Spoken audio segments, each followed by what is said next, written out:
நான் பொருளியல் ஆசிரியராக இருக்கேன். இந்த வட்டிக்கு பணம் கொடுத்தல் அப்படிங்கிறது இஸ்லாமில் வந்துட்டு தவறு அப்படிங்கிறாரு.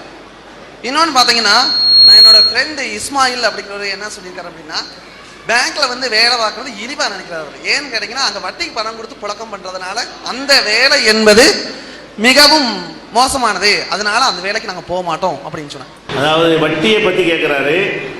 பொதுவாக உலக சமுதாயங்களில் வட்டி ஒரு பாவம்னு யாருமே கருத மாட்டேங்கிறாங்க. திருடுனா பாவம், கொலை செஞ்சால் பாவம், எல்லா மதத்துலேயும் திருடுறத பாவங்கிறோம், எல்லாருமே ஒத்துக்கிறோம். கொலை செய்கிறது பாவங்கிறோம், கோல் செய்கிறது கூட பாவம்னு சொல்லிக்கிறோம். அடிக்கிறது உதைக்கிறது எல்லாமே பாவம்னு வழங்கி வச்சுருக்கிறோம். ஆனால் அந்த வட்டி என்ற அந்த பொருளாதார கொள்கையை பொறுத்த வரைக்கும் இஸ்லாம் தான் அதை கடுமையான பாவமாக சொல்கிறது. எந்த அளவுக்கு சொல்லுதுன்னு கேட்டால், வட்டி வாங்குறவர்கள் அல்லாஹ்வுக்கு எதிராக யுத்தம் செய்கிறவங்க. இந்த கடும் வார்த்தை வந்து வேற பாவத்தை கூட சொல்லவில்லை. யார் வட்டி வாங்கி சாப்பிடுகிறார்களோ அவர்கள் இறைவனுக்கு எதிராக போர் செய்கிறவர்கள் என்கிற அளவுக்கு ஒரு கடும் ஒரு வார்த்தையை இஸ்லாம் சொல்லுகிறது. ஏன் சொல்லுதுன்னு கேட்டால், வட்டிங்கிறது அந்த உலகத்தில் உள்ள பொருளாதார சுரண்டல் எல்லாத்துக்குமே, விலைவாசி உயர்வதில் இருந்து சில நாடுகள் வல்லாதிக்கம் பண்ணி சில நாடுகள் சுரண்டப்படுவது வரைக்கும் எடுத்துக்கிட்டிங்கன்னா வட்டி தான் முக்கியமான காரணமாக இருக்கிறது. எப்படி காரணமாக இருக்குது? வட்டி நம்ம ஏற்றுக்கொள்ளவே முடியாது. அது ஒரு அனுமதிக்கப்பட்ட ஒரு செயல் மாதிரி அதிகமான மக்கள் கருதுனால அது நிச்சயமாக அது சுரண்டலுக்குள்ள வழிதான். இப்போ வியாபாரத்துக்கு வட்டிக்குள்ள ஒரு வித்தியாசம் அது விளங்கிக்கணும். வியாபாரம்னு சொன்னால், இந்த பொருளை நான் விற்கிறேன், ஒரு தொகையை 10,000 ரூபாய்க்கு நான் இது விற்கிறேன், உங்கள்கிட்ட பொருளை தர்றேன், நீங்கள் ரூபாயை தர்றீங்க. அதுக்கு பிறகு உங்களுக்கு எனக்கு எந்த தொடர்பும் கிடையாது. 10,000 ரூபாயை வந்து நீங்கள் என்கிட்ட தந்துடுறீங்க, பொருளை உங்கள்கிட்ட தந்துடுறேன், முடிஞ்ச விஷயம். இந்த பொருளில் எனக்கு எந்த உரிமையும் கிடையாது, அந்த 10,000 ரூபாயில் உங்களுக்கு எந்த உரிமையும் கிடையாது. இதில் விற்றதில் எனக்கு 100, 1000 எனக்கு லாபம் இருக்கும். எனக்கு தான் 9 ரூபாய்க்கு வாங்கி 10 ரூபாய்க்கு விற்றுருப்பேன், ஏதோ லாபம் கிடைக்கும், அதோடு முடிஞ்சிருச்சு. வட்டிங்கிறது என்ன? இதே 10,000 ரூபாயை பணம்ன்றதை வச்சுக்கிறேங்க, இதை நான் உங்கள்கிட்ட கொடுக்குறேன். கொடுத்ததுக்காக வேண்டி மாதமும் லாபம் வாங்குகிறேன், அதே ரூபாய்க்கு அடுத்த மாதமும் லாபம் கேட்குறேன், அதே ரூபாய்க்கு அடுத்த மாதமும் லாபம் கேட்குறேன். அது எத்தனை வருஷம் ஆனாலும் லாபம் கேட்டுகிட்டே இருக்கிறேன். ஒரு வியாபாரம் என்பதில் லாபம் ஒரு தடவை. வட்டியில் வந்து ஒரே ஒரு பொருளாக வைத்துக் கொண்டீர்களே, ஆனால் ஒரு தடவை ஒருத்தன் வாங்கின தொகைக்காக வேண்டி ஒன்ஸ் லாபம், ஒரு தடவை லாபம் என்பது அது வியாபாரத்தில் இருக்கிறது. வட்டியில் என்ன வருதுன்னு கேட்டால், 10,000 ரூபா கொடுத்துட்டு இந்த மாதத்துக்குள்ள தான் லாபம், அடுத்த மாதம் தான், அடுத்த மாதம் தாங்கிறான். கடைசியில் இந்த 10,000 ரூபாயை வாங்குற ஒருத்தன் 10 லட்சமும் கொடுக்குற நிலையெல்லாம் வருகிறது. அடைக்க முடியலன்னு சொல்லிவிட்டு சென்னைக்கு வந்தீங்கன்னா எத்தனை பேர் இந்த வட்டிக்கு தங்களுடைய 1000 ரூபாய் வாங்கிவிட்டு வீட்டு அடமானம் வைத்து வட்டிக்கு வாங்கிவிட்டு வீடு மூழ்கி போயிடும். இன்னைக்கு அது 200 கோடி 300 கோடி மதிப்புள்ள சொத்து. அப்போ பல கோடி மதிப்புள்ள சொத்துக்கள் நகையை அடமானம் வைத்து விட்டு ஒரு அவசரத்துக்கு ஒரு மருத்துவத்துக்காக கடன் வாங்குறான். அப்போ நகை மூழ்கி போயிடுதுங்கிறான். நகையுடைய மதிப்பில் காவாசி தான் வட்டியே தருவான். நீங்கள் ஒரு வருஷம் ஆனவன என்னவாயிருந்தா, நான் உங்கள் வட்டியெல்லாம் தாண்டி போச்சு. இன்னும் சொல்ல போனால் சில பேர் வட்டிக்கு வட்டி வேறு போடுறான். அதாவது 10,000 ரூபாய்க்கு 1000 ரூபாய் வட்டியை போட்டு அந்த மாதம் கொடுக்கலன்னு வைங்களேன், 11,000 ரூபாய்க்கு வட்டியை போட்டு அந்த மாதம் கொடுக்கலன்னா 12,000 13,000 ரூபாய்க்கு வட்டியை போட்டு வட்டிக்கு வட்டின்னு போட்டு இப்படியெல்லாம் வந்து சுரண்டுகிறார்கள். அப்போ இந்த ஒரு பொருளுக்கு பல தடவை லாபம் அடைவது வந்து பெரிய கொடுமையாக, திருட்டை விட கொடுமையாக, கொள்ளையடிப்பதை விட கொடுமையாக மக்களுக்கு இது நியாயம், இது என்ன நியாயம் இருக்கிறது? எதை நீ 10,000 ரூபா கொடுத்தியா, 1000 ரூபா 500 ரூபா தாண்டா, அதோடு முடிச்சுக்க, எப்போ வேணாலும் தாண்டி சொன்னாலாவது அது ஒரு கணக்கில் எடுத்துக்கொள்ளலாம். வட்டி என்பது எப்படி இருக்குன்னா, வியாபாரம் மாதிரி இல்லாமல் இது சுரண்டலாக, ஏழையுடைய பலவீனத்தை பயன்படுத்தி கொண்டு சுரண்டக்கூடிய ஒரு நிலைமையை பார்க்குறோம். அதனால இஸ்லாம் அதை கொடும் குற்றம் என்று, கடுமையான பாவம் என்று சொல்லுகிறது. மக்களை சுரண்டுறதுனால அல்லாஹ்வுக்கு எதிராக போர் செய்கிறீங்க என்று சொல்லுகிறது ஒன்று. இரண்டாவது எடுத்துக்கிட்டிங்கன்னா, இந்த வட்டியை அடிப்படையாக வைத்து நம்ம தொழில் துறை துவங்கும் பொழுது விலைவாசி ஏறுது. இப்போ இந்த பொருளை நான் தயாரிக்கிறேன், என்னுடைய சொந்த காசை போட்டு தயாரிக்கும் பொழுது இது 9,000 ரூபாய் எனக்கு அடக்கமாகுது. உதாரணத்துக்கு சொந்த காசை போட்டு ஃபேக்ட்ரி பண்ணி இந்த பொருளை நான் தயாரிக்கிறேன், எனக்கு அடக்கம் 9,000 ரூபா வருது. நான் என்ன செய்வேன், 9,500 ரூபாய்க்கு விற்றுட்டு போயிடுவேன். 9,000 ரூபா அடக்கமாக வருதுனால ஒரு 500 ரூபாய் எனக்கு போதும், 9,500 ரூபாய்க்கு விற்றுறேன். இது ஏன் காசை போட்டு செய்யாமல் உங்கள்கிட்ட நான் 10 லட்ச ரூபா வட்டிக்கு வாங்கி போட்டு அந்த தொழிலை நான் ஆரம்பிக்கிறேன். அப்படி ஆரம்பிக்கும் போது 9,000 ரூபாய் எனக்கு அடக்கம் ஆகாது. ஏன், அந்த மாதம் வட்டி கொடுக்கணுமே, அந்த மாதம் வட்டி நான் எவ்வளோ கொடுக்கணும் அது இதில் சேர்க்கும் பொழுது 10,000 ரூபாய் அடக்கமாகி போயிடுது. ஏன் காசை போட்டு தயாரித்தால் 9,000 ரூபாய் அடக்கமாகும். வட்டி கடன் வாங்கி போட்டு தயாரித்தீர்களே ஆனால் அந்த வட்டியும் இது சேரும். 10 லட்சம் ரூபாய்க்கு நான் வகுத்து பார்க்காம 12 லட்சம் ரூபாய்க்கு நான் பார்க்கணும். 10 ரூபா தான் நான் போட்டிருக்கிறேன், அவனுக்கு 2 ரூபா கொடுக்கணுமே, அதுவும் இதெல்லாம் வைக்கணும். அப்படி இப்படி தான் எல்லா தொழில்களும் இப்படி தூங்குற காரணத்தினால தான் விலை ஏறுது. வட்டி இல்லாமல் ஒரு பிளேடு நீங்கள் தயாரித்தால் 50 காசு கொடுக்கலாம். வட்டி வாங்கி தயாரித்தால் உங்களுக்கு அடக்கம் 1 ரூபாயாகும், 2 ரூபாய்க்கு தான் விற்க வேண்டி வரும். இப்படி தான் டிவியாக இருந்தாலும் காராக இருந்தாலும் எந்த ஒரு பொருளாக இருந்தாலும் வட்டிக்கு வாங்கி அதை தயாரிக்கும் பொழுது தயாரிப்பு செலவுல வட்டியும் சேர்க்கப்படும். இல்லாட்டி முடியாது, அவன் வட்டி கட்டணுமா, அவன் வாழணுமா இல்லையா, வட்டிக்கு வாங்கிட்டான்ல திருப்பி கட்டணுமா இல்லையா.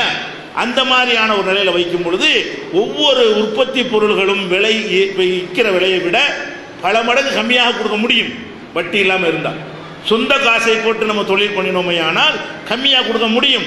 வட்டிக்கு வாங்கின காரணத்தை இவன் வாங்கின திமுறில் வாங்கின வட்டியை யார் தலையில் கட்டுறான், ஏன் தலை நுகர்வோர் தலையில் கட்டுறான். 9500 ரூபாய்க்கு அவங்க காசு அடக்கமாக இருந்தால் நான் 10 ரூபாய்க்கு நான் வாங்கிட்டு போயிடுவேன், 500 ரூபாய் என்கிட்ட வாங்கிக்கிறான். இப்போ 11,000 ரூபாய் என்கிட்ட கேட்டான்னு சொன்னால் நான் தான் இவன் வட்டி காசை கொடுக்குறேன். நீ வாங்கின வட்டிக்கு நான் ஏன்டா உனக்கு நுகர்வோர் இருக்கிற தரணும்னு கேட்க முடியாது. எல்லாரும் வட்டியை வாங்குற காரணத்தினால எல்லாருமே விலை கூட தான் வைக்கிறான். அந்த வட்டியை நம்மகிட்ட வசூல் பண்ணுறான், அந்த விலையில் அதிகப்படுத்தி நம்மள்கிட்ட வசூல் பண்ணி அவன் வட்டி கொடுக்குற காட்சியை பார்க்கணும். விலைவாசிகள் அதிகரிப்பதற்கு இது காரணமாக இருக்கிறது. இது போக ஒரு நாடு இன்னைக்கு அமெரிக்கா G7 நாடுகள் இருக்குது, பணக்கார நாடுகள்னு சில நாடுகள் வச்சுருக்காங்க, ஒரு 7 நாடுகள். இந்த பணக்கார நாடுகளுடைய தொழில் என்னங்கிறீங்க, பெரிய விவசாய உற்பத்தி பண்ணி நெல் ஏற்றுமதி பண்ணுறானா, அல்லது புள்ளி ஏற்றுமதி பண்ணுறானா, அல்லது வேற என்ன செய்யற பெட்ரோலையாச்சும் அவன் உற்பத்தி பண்ணுறானா, ஒரு இளவும் கிடையாதுங்க. அவன்கிட்ட இருக்கிறலாம் என்னன்னு கேட்டால் வட்டிக்கு கொடுக்குறது தான். பணக்கார நாடுகள் என்பதனுடைய பணம் தான் உலக வங்கியில் இருக்கிறது. உலக வங்கியில் போய் நாடுகளுக்கு கடன் கொடுப்பான். இப்போ இந்திய அரசாங்கம் கடன் கட்டுச்சுன்னு சொன்னால் இந்திய அரசாங்கத்துக்கு கடன் கொடுப்பான். ரோடு போடுறது கேட்டால் ரோடு போடுறது கொடுப்பான். அது மாதிரி வந்து பாலம் கட்டுறது கேட்டால் பாலம் கட்டுறது கொடுப்பான். பஸ்ஸு போக்குவரத்து கழகம் ஒரு 1000 பஸ்ஸு வாங்கணும் அப்படின்னு கேட்டால் அதுக்கு தருவான். மருத்துவமனை கட்டணும்னு கேட்டால் கடன் தருவான். உலக வங்கியில் கடன் வாங்குறாங்களா, இந்த கடன் வாங்கி இந்தியாவில் ஒரு 26% வருஷம் வட்டி கட்டிகிட்டு இருக்கிறோம். இந்திய அரசாங்கம் ஒரு 4 கோடிக்கு ஒரு வரி போடு பட்ஜெட் போடுச்சுன்னு சொன்னால் வட்டிக்கு 1 கோடி, 26% கணக்கு காவாசிக்கு மேலே. அப்போ 4 கோடி ரூபாய்க்கு பட்ஜெட் போட்டான்னு சொன்னால் 4 கோடி ரூபா வரவுன்னு போட்டுட்டு செலவு காட்டும் போது 1 கோடி வட்டிக்கு, மீதி 3 கோடி தான் நமக்கு செலவாகிறது. அப்போ ஒரு அரசாங்கம் இன்னைக்கு கடன் வாங்கி, நம்ம இந்திய அரசாங்கம் கடன் வாங்கி போன பட்ஜெட் வரைக்கும் 26% வட்டிக்கு போகுது. அதாவது அரசாங்கம் பாலம் கட்ட அது கட்ட இது கட்டன்னு வாங்கின கடனுக்கு நம்மள்கிட்ட வாங்கின வரி பணத்திலிருந்து காவாசி பணத்தை வட்டி கட்டுறான். வருஷம் இந்திய இவ்வளோ பெரிய நாட்டினுடைய பொருளாதாரம் காவாசி வட்டிக்கு போனுச்சுன்னு சொன்னால் அது எப்படி நமக்கு நன்மை தரக்கூடியதாக இருக்க முடியும்? இது ஒரு மேட்ரு. நம்ம கஷ்டப்படுறதுக்கு சிரமப்படுவதற்கு இல்லை, இது ஒரு காரணமாக இருக்கிறது. ஒவ்வொரு இந்திய குடிமகனும் வட்டி நீங்கள் செலுத்திக்கிட்டு இருக்கிறீங்க, அரசாங்க கடன் கூட தானே சேருது. இது ஒரு விஷயம். எந்த அளவுக்கு ஆச்சுன்னு சொன்னால் ஒரு நாட்டில் வந்து வட்டி அதிகமாக போய் அர்ஜென்டினா அதிகமாக போய் உலக வங்கி கொடுக்காம போய் அரசுக்கு சம்பளம் ஊழியர்களுக்கு சம்பளம் கிடைக்காம போய் அதிபர் நாட்டை விட்டு ஓடி போயிட்டான். ஒரு அதிபர் வந்து நாட்டினுடைய ஜனாதிபதி தனி பிளேட் எடுத்து நாட்டை விட்டு ஓடுறான்னு சொன்னால் அந்த அளவுக்கு இந்த உலக நாடுகள் வட்டியை வைத்து சுரண்டி நம்முடைய வரி பணத்தை கொள்ளையடிக்கிறார்கள். இது போக ஏழைகளுக்கு உரிய நலத்திட்டங்கள் இருக்கு இல்லையா, அதுகளெல்லாம் குறைக்கப்படுவதற்கு காரணம் வட்டி தான். இப்போ வட்டியை கொடுக்குறான்னு வைங்களேன், இப்போ பஸ்ஸில் வந்து கட்டணத்தை அரசாங்கம் கூட்டினா போராடுறீங்க, அரசாங்கத்தில் பஸ் கட்டணத்தை கூட்டினா போராடுறீங்க, மின்சார கட்டணத்தை கூட்டினா நீங்கள் போராடுறீங்க. ஆனால் அரசாங்கம் ஏன் கூட்டுது? மக்கள் போராடியும் கூட எதுக்காக கூட்டுதுன்னு கேட்டால், உலக வங்கியில் கடன் கொடுக்குறான்ல வட்டிக்கு, நீங்கள் பஸ்ஸுக்கு கடன் கொடுத்தான்னு சொன்னால் அந்த கடன் ரிட்டர்ன் ஆகுற மாதிரி நீங்கள் நடந்தால் தான் கொடுப்பான். அவன் என்ன செய்கிறான்னு கேட்டால், நீ இவ்வளவு தான் நீ வைக்கணும் ரேட்டு, அப்போ தான் உனக்கு லாபம் கிடைக்கும், எனக்கு நீ வந்து வட்டியை தர முடியும் என்று சொல்லி அவன் தலையிடுகிறான். இல்லைன்னா மின்சார வாரியத்துக்கு கடன் கிடைக்காது. மின் வாரிய புதிய திட்டங்கள் அமுல்படுத்த போகிறீங்களா, 1 லட்சம் கோடி ரூபா வேணும், நாட்டில் இல்லை, சென்ட்ரல் கவர்மெண்ட்டில் இல்லை, உலக வங்கியில் கேட்குறீங்க, 1 லட்சம் கோடியாக தர்றோம். என்ன செய்வான்? நீ 1 லட்சம் ரூபா கடன் தர்றேன், எனக்கு நீ வட்டியும் செலுத்தணும் அசலையும் செலுத்தணும். செலுத்துறதா இருந்தால் அதுக்கு ஏற்றவாறு அதை லாபகரமாக நீ நடத்தணும், பிஸ்னஸாக தான் பார்க்கணும், சேவையாக பார்க்கக்கூடாது. நாட்டு மக்களுக்கு சேவை செய்கிற நீ பார்க்காத. அதனால பஸ்ஸை கூட்டு, அப்போனா அதிகமாக ரேட்டை ஏற்றினா அவனுக்கு வட்டி கரெக்டாக போயிட்டு இருக்கும். மின்சாரத்தை அதிகமாக ஏற்றினால் வட்டி கரெக்டாக செலுத்திட்டு இருக்கலாம். அப்போ நமக்கு அரசாங்கத்தில் பால் விலையிலேருந்து ஒவ்வொரு பொருளையும் விலை ஏற்றுறான் என்று சொன்னால் மக்கள்லாம் கொந்தளிக்கிறார்கள் என்று தெரிஞ்சும் கூட, ஓட்டு போயிடும்னு தெரிஞ்சும் கூட ஏற்றுகிறான் என்று சொன்னால் அதுக்கு என்ன காரணம்? இதுதான் உலக வங்கி நிர்பந்தம். கடன் கொடுக்கும் பொழுது கண்டிஷன். இப்போ சாலை போடுறான், சாலை போடும்போது சென்னையில் இருந்து கம்பத்தில் இருந்து நீங்கள் சென்னை வரைக்கும் போனீங்கன்னா ஒரு 40 டோல்கேட் இருக்குமா? இருக்குமாங்க? 40 இருக்குமா? 12 சென்னை வரைக்கும் 12 டோல்கேட் இருக்குது. 12 டோல்கேட் எவ்வளோச்சு? ஒன்றுக்குமா மொத்தத்துக்கு? இங்கேருந்து போனீங்கன்னா டோல்கேட்டுக்கு 1000 ரூபா 100 ரூபாய் கொடுக்குறாங்களா? அப்போ சென்னைக்கு போகிறதுக்கு 1000 ரூபா நீங்கள் என்ன செய்ய வேண்டியிருக்கு? இந்த டோல்கேட்டு கொடுக்க வேண்டியிருக்கு. ஏன் கொடுக்க வேண்டியிருக்கு? உலக வங்கிட்ட கடன் வாங்கி இந்த ரோட்டை போட்டதுனால. உங்கள் காசில் போட்டால் அது கொடுக்க தேவை இருக்காது. நம்முடைய பணத்தில் வட்டி இல்லாத ஒரு நாடாக இருந்து அரசாங்க பணத்தில் இதை போட்டிருந்தோமையானால் அந்த டோல்கேட் கொடுக்க வேண்டியது. அவனுக்கு கடனை செலுத்தணுமே, அதுக்கான டோல்கேட்னு போட்டு உங்கள்கிட்ட அந்த பணத்தை வாங்கி அப்போ இதுக்கு 1000 ரூபா ரோட்டுக்கு ஒவ்வொருத்தனும் கொடுக்க வேண்டியது. எவ்வளோ ஒரு கொடுமை இது! எவ்வளோ பெரிய சுரண்டல்! ஒன்றும் தெரியுமா? இதுக்கு என்ன நடந்துக்கிட்டுன்னு விளங்க மாட்டேங்குது. வட்டியினால நாட்டு மக்களுடைய பணம் நம்மளோட பறிக்கப்பட்டு உலக வங்கிக்கு போயிட்டு இருக்கு. நீங்கள் டோல்கேட்டு கொடுக்க நினச்சிட்டு இருக்கிறீங்க. அவன் வேண்டா 25% எடுத்துக்கொள்வான். 75% எங்கே போகுது? அமெரிக்கா போன்ற நாடுகளுக்கு கப்பம் கட்டிக்கிட்டு இருக்கிறோம். சுதந்திரம் பெறல, இன்னும் அடிமை இந்தியாவாக தான் இருக்கிறது. பொருளாதாரத்தை பொறுத்த வரைக்கும், பொருளாதாரத்தை பொறுத்தவரைக்கும் எஜமான் அவன் தான். நம்ம நாட்டுடைய வளர்த்தெல்லாம் 26% அதிகமாச்சுன்னு வைங்க, அப்போ தான் நாடு திவாலாகுறதுன்னு வரும். என்ன வரேன்? அரசு ஊழி சம்பளம் கிடையாது, கஜானா இல்லை, வட்டிக்கு கொடுத்துட்டோம், உனக்கு சம்பளம் இல்லைன்னா ஆசிரியர் ரோட்டில் இறங்க வேண்டியதான். டேஞ்சரான ஒரு விஷயம் இந்த வட்டிங்கிறது. அதனால இஸ்லாம் வந்தது கடுமையான முறை. இது போக பொருளாதாரத்தை கடவுள் ஒருத்தர் கொடுத்து கூட கொடுப்பா குறைய கொடுத்துருப்பார். கூட கொடுக்குறது எதுக்காக வேண்டி? நமக்கு ஒரு கோடி ரூபா இருந்தால் 1 கோடியே ஒரு மனுஷன் திங்க முடியுமா? லைஃப் பூரா என்கிட்ட 1 கோடி ரூபா இருக்குங்க, 1 கோடி ரூபாயை லைஃப் பூரா சாப்பிட முடியுமா? முடியாது. ஏதோ ஒரு அளவு 10,000 ரூபா சாப்பிடணும், 20,000 சாப்பிடணும், இது அதிகம் தான் இருக்குது. ஏன் அவ்வளோ அதிகமாக கடவுள் தர்றாரு? எவ்வளவு இருக்குன்னு தெரியாதவங்க தர்றாரு. எத்தனை பேருக்கு சொத்தை வாங்கி வச்சிருக்கிறான், அவனுக்கு தெரியாது எந்தெந்த ஊரில் என்னென்ன சொத்து இருக்குன்னு. அவ்வளோ பணத்தை கடவுள் தர்றாருன்னு சொன்னால் டெஸ்ட் பண்ணுறது தர்றாரு. நீ ஏழை மக்களுக்கு உதவுறியா, அந்த பணத்தை வச்சு அதிகாரம் பண்ணுறியா, ஆட்டம் போடுறியா, அதுதான் தர்றாரு. அதை ஏன் மனிதாபிமானமாக கடனாக கொடுக்கக்கூடாது? ஒருத்தன் கேட்குறான், அப்பா கொண்டு ஆஸ்பத்திரி சேர்த்துட்டு ஐயா கடன் தாங்கிறான், நீ ஏன் வட்டி கேட்குற? கூடு தந்தா தந்துட்டு போகிறான், தள்ளுபடி பண்ணிட்டு போ. இது வரணும். இஸ்லாம் என்ன விரும்புதுன்னு கேட்டால் மனிதனிடத்தில் மனிதாபிமானம் வர வேண்டும்.